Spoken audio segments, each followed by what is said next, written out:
The Moonlight Library, A Tale for Whiskers. Once upon a time, in the quiet village of Willowmoss, there was a little library nestled between a sleepy bakery and an ivy-covered tea house. The library was unlike any other.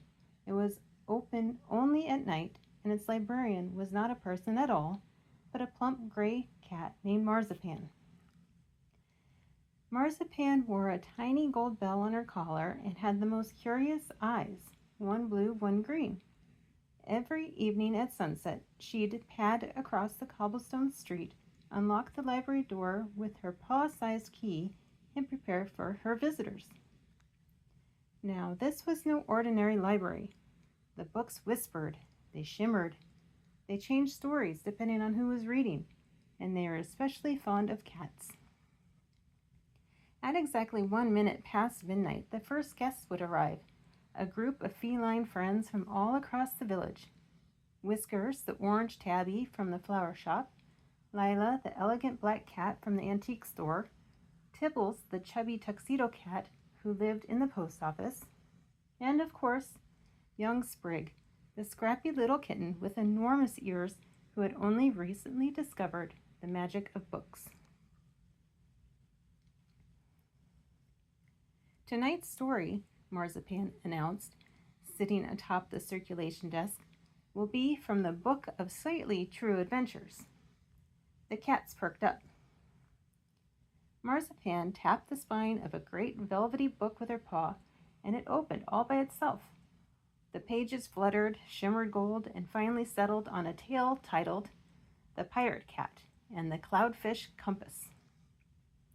The library grew quiet, and Marzipan began to read.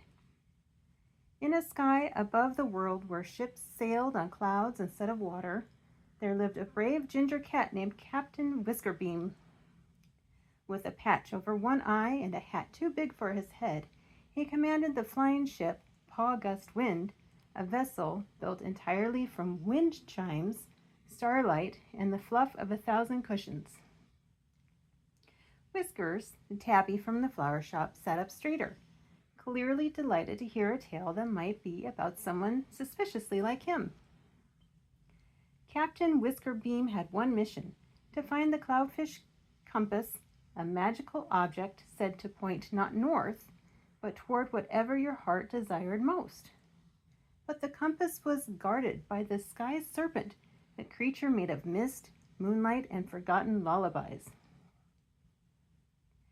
As Marzipan read on, the story unfolded like dream silk. Captain Whiskerbeam and his ragtag crew of aerial mousers navigated storms made of thunder meows and lightning purrs. They outwitted rival sky pirates, mostly seagulls in hats, and followed clues hidden in the stars themselves. Sprig the kitten curled his tail around himself, eyes wide with wonder. At last, Captain Whiskerbeam faced the sky serpent, but instead of fighting, he sang it a lullaby, a tune he had once heard in a warm basket beside a fireplace. The serpent, soothed by the melody, allowed him to take the cloudfish compass, and when he looked into it, Captain Whiskerbeam saw not treasure nor gold, but a cozy home, a crackling fire, and a circle of friends just waiting for him to return. Marzipan closed the book gently. That, she said, was a good one. The cats murmured in agreement. But the library had more in store. The next story was a mystery, and the cats each took turns playing the detectives. With Marzipan as the narrator, they uncovered the case of the vanished tuna can, which turned out to be a prank by a mischievous magpie with a fondness for shiny things. Time flew as it tends to do in magical places. Just before dawn, the cats curled up in the beanbag chairs under the soft glow of moon lamps, and Marzipan told one last tale, a bedtime story about a garden where dreams were grown in rows like vegetables, tended by caterpillars in waistcoats and sung to sleep by moths. As the sky outside began to lighten, one by one the cats stretched, yawned, and gave their librarian soft headbutts of thanks. Sprig lingered a moment. Will there be more stories tomorrow night? He asked, his tiny voice hopeful. Marzipan smiled, her bell gently chiming. As long as there are cats with curious hearts, there will always be stories. She locked the library door, padded across the street, and disappeared through the cat-sized flap in the bookstore window.